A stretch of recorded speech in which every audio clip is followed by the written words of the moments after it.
La deuxième chambre du Parlement togolais est désormais au complet. Le chef de l'État Faure Gnassingbé a procédé le mercredi à la nomination des 20 sénateurs. Ceux-ci viennent compléter les 41 déjà élus des élections sénatoriales. Il s'agit de la nomination de 20 personnalités parmi lesquelles l'on peut retrouver l'ancien Premier ministre de la Transition Kokou Joseph Kofigo, des anciens députés Alipuy Senanou Kokou et Soyoko Abbas Kaboua entre autres. Avec ces nominations, le pays franchit une étape décisive dans l'opérationnalisation de la seconde chambre du Parlement et la marche effective vers la 5e République. Rappelons que conformément aux dispositions constitutionnelles, le Sénat au complet a entamé son opérationnalisation avec l'ouverture de la session de droit ce jeudi. Dirigée par le doyen d'âge Dogo Koudjolou du parti UNIR, cette première session a permis de poser les principaux jalons qui dirigeront les activités du Sénat. Par ailleurs, toutes les nouvelles institutions de la 5e République doivent être prêtes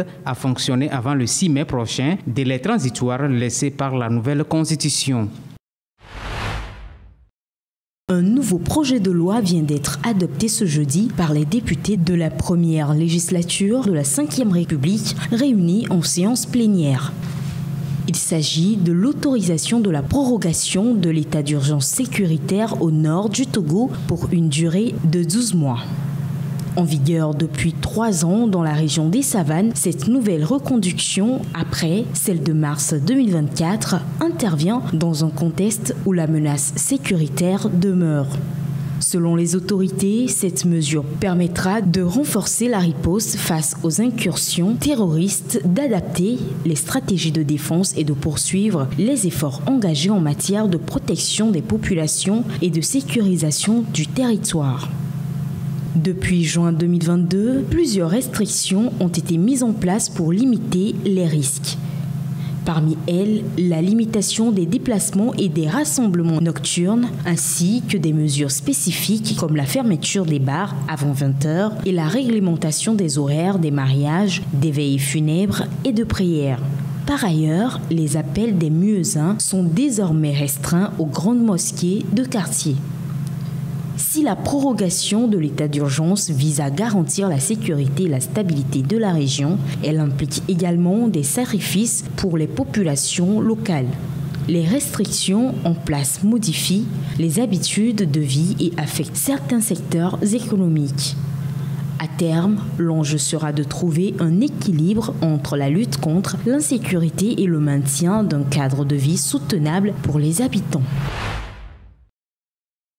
La quantité des produits pétroliers affichée par les compteurs des distributeurs de carburant est-elle exactement ce qui est servi dans les récipients et dans les véhicules? Depuis quelques jours, une vidéo circule sur les réseaux sociaux mettant en cause la quantité de carburant servi aux consommateurs. Cette vidéo vient appuyer les soupçons et les témoignages des victimes des manipulations frauduleuses à la pompe. Dans la vidéo, l'auteur estime avoir demandé 30 litres de carburant dans un récipient de 25 litres. Après le service, l'auteur se dit étonné de voir le récipient de 25 litres contenir les 30 litres demandés. Sur les réseaux sociaux, le sujet a donné lieu à tous les commentaires possibles. Si certains confirment les informations contenues dans la vidéo, d'autres disent n'avoir pas eu le temps d'y prêter attention. Quelques commentateurs aussi estiment que les informations contenues dans la vidéo ne sont pas vraies.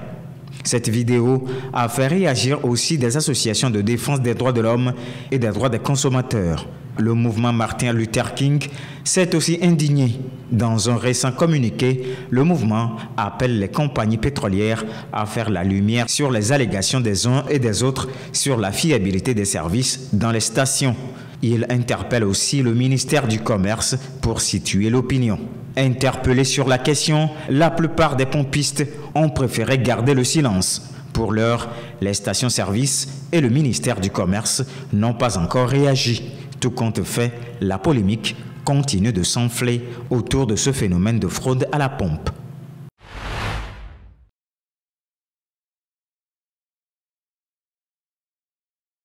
L'industrie culturelle et créative au Togo occupe une place dans l'économie nationale. Sur le marché, elles sont évaluées à plus de 100 milliards de francs CFA. Ce secteur dynamique englobe diverses activités allant de la musique, du cinéma, de l'art à la mode. Selon le rapport de l'Agence française du développement, les ICC, industrie culturelle créative, couvrent les secteurs économiques qui reposent sur la création, la production et l'exploitation de contenus à forte valeur culturelle, artistique ou intellectuelle. Ces secteurs emploient près de 135 000 personnes, soit 4% de la population active. Le secteur est fortement inclusif avec 52% des emplois occupés par des femmes et 15% par des jeunes de 15 à 24 ans. L'exportation de biens et services culturels a généré 24 millions de dollars US de recettes, illustrant ainsi le potentiel du marché togolais à s'internationaliser. Pour le secteur cinématographique, le Togo produit aujourd'hui 70 films par an.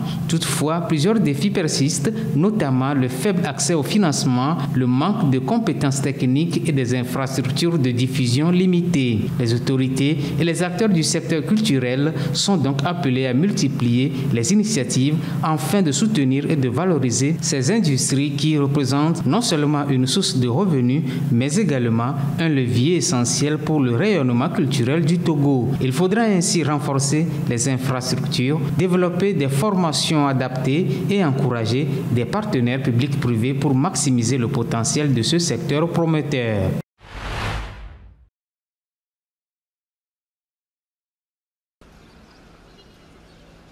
Un an après l'adoption de la loi d'amnistie sous l'administration de Macky Sall, un collectif réunissant des journalistes, des cartographes et des scientifiques des données a établi mardi à 65 le nombre de victimes des violences politiques survenues dans le pays entre février 2021 et février 2024.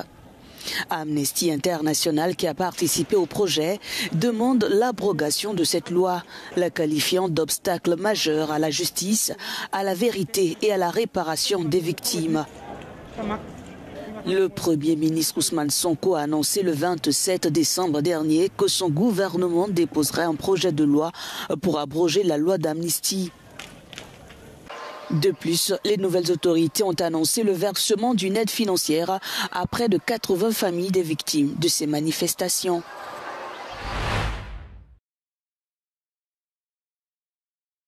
C'est un silence qui inquiète. À l'Institut Bungulu Beni, les élèves ce matin ont découvert leur salle de classe vide. Les professeurs ont décidé de ne pas faire cours. Ils sont toujours sous le choc, après l'assassinat de 3 de leurs collègues en l'espace de quelques jours seulement. On n'a pas étudié aujourd'hui parce qu'on est venu les matins dans l'objectif d'étudier. Et paf, on arrive à l'école. Les enseignants s'aggravent. Il y a un enseignant qui a été assassiné avant-hier et il y a eu l'autre aussi qui a été assassiné hier. Des cours suspendus jusqu'à nouvel ordre, la décision a été prise par l'ensemble du corps enseignant. Les professeurs exigent l'ouverture d'une enquête officielle pour retrouver les auteurs des faits, mais aussi des mesures pour les protéger. Nous constatons que nous sommes devenus la cible des inconnus. Nous ne savons pas pour quelle raison. Les enseignants viennent de décider de suspendre les enseignements jusqu'à ce que les tueurs seront déférés devant leur juge naturel. Dans la foulée, ils ont décidé de manifester dans les rues de Beni. Direction le bureau du maire de la ville pour essayer de le rencontrer. Ils sont rejoints par d'autres organisations de la société civile qui protestent aussi contre l'insécurité grandissante. Des feux sont allumés. Face à la colère des manifestants, la police est déployée pour tenter de calmer les esprits. Depuis le 9 février de cette année, nous venons de comptabiliser au moins 8 personnes tuées. Les opérateurs économiques ont été touchés, les enseignants touchés, les élèves touchés, et les cultivateurs touchés, et que donc nous tous, nous sommes déjà touchés. La ville donc devient invivable. Une ville invivable, victime des nombreux groupes armés qui sévissent dans la région, mais aussi du manque de moyens du gouvernement congolais, encore plus fragilisé depuis quelques semaines par l'avancée du M23 dans le sud et nord Kivu.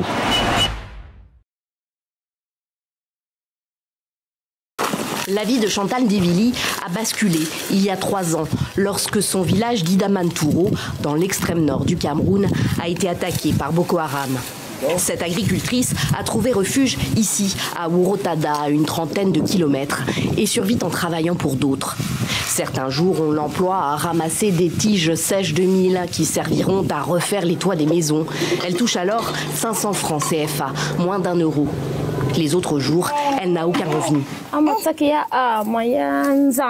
Avant, j'avais un champ. Je cultivais le mil, le soja et l'arachide. Depuis que je suis ici, je n'ai plus rien. On m'a donné un abri, mais pas de terre pour cultiver. C'est difficile de vivre dans ces conditions. Blandine Madi a la même histoire. Elle vient du même village que Chantal et l'a quittée pour les mêmes raisons. Déplacée à Wurotada, elle élève seule ses 3 enfants. Son mari a quitté la région. Se nourrir est un combat quotidien. La vie de Blandine n'est faite que d'incertitudes. Les chefs traditionnels ont eu pitié de nous et nous ont donné un lopin de terre, mais seulement pour y habiter, pas pour cultiver. Si tu veux accéder à un champ, tu dois louer et c'est trop cher. Il faut au moins 40 000 francs CFA et même avec ça, tu ne t'en sors pas. Quelques rares organisations s'attellent à ce problème d'accès au foncier pour ces femmes déplacées et chefs de famille. Ce jour-là, des représentants de l'ONG norvégienne NRC organisent une réunion dans la case communautaire pour réfléchir à des solutions avec les femmes de Wurotada, des déplacés et les autres. NRC intervient dans plusieurs départements de l'extrême nord, dans le Mayo-Tsanaga, le Logone-Echari et le Mayo-Sava. Nous accompagnons ces femmes à sécuriser toutes les transactions foncières à travers la signature des contrats de location, à travers la signature de contrats de bail qui réduisent, n'est-ce pas, les cas d'expulsion forcée et les cas de double location, y compris les cas d'occupation secondaire. Selon NRC, des milliers de femmes déplacées se trouveraient coupées de tout accès à la terre dans l'extrême nord.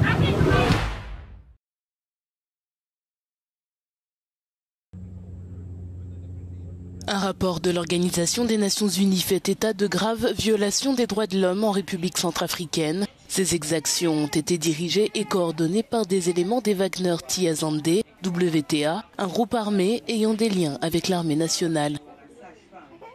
Nous exhortons les autorités centrafricaines à poursuivre leurs enquêtes dans les attaques survenues dans la région du Haut-Bangui en janvier et en octobre dernier.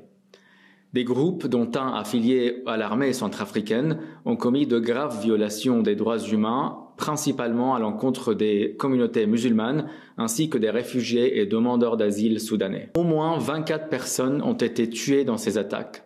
Nous avons également documenté des cas de violences sexuelles, y compris des viols collectifs, de travail forcé, de torture et autres formes de traitements cruels, inhumains ou dégradants, ainsi que des pillages de maisons et de magasins.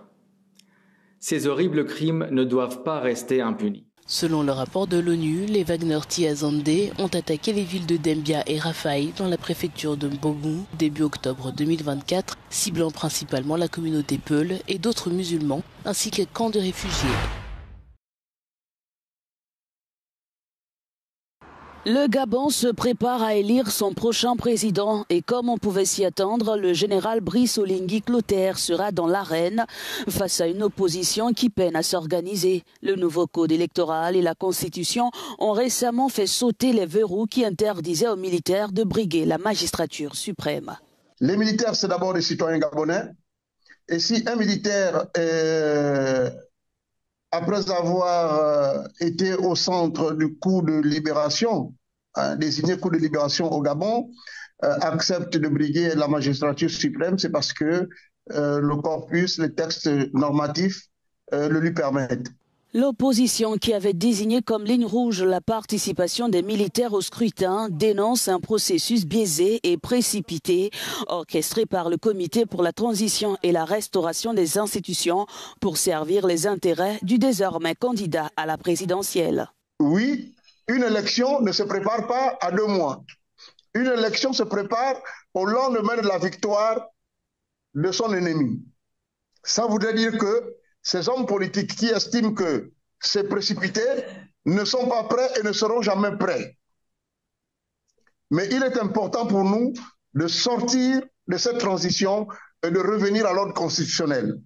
Pour beaucoup d'observateurs, la promesse non tenue du général Brice Oligui de rendre le pouvoir aux civils fait craindre une continuité du pouvoir Bongo qu'il a adoubé et servi.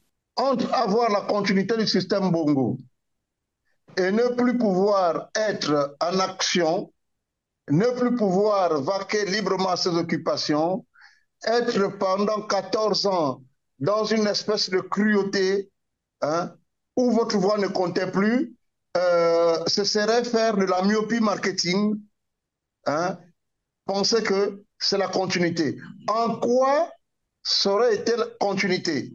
Alors si c'est la continuité, pourquoi Sylvia Bongo Ondimba n'est pas libre de ce mouvement? Pourquoi Noureddin Bongo ne serait pas libre de ce mouvement? L'opposition a promis de saisir la Cour constitutionnelle pour obtenir un nouveau fichier électoral et le report de l'élection présidentielle prévue le 12 avril prochain.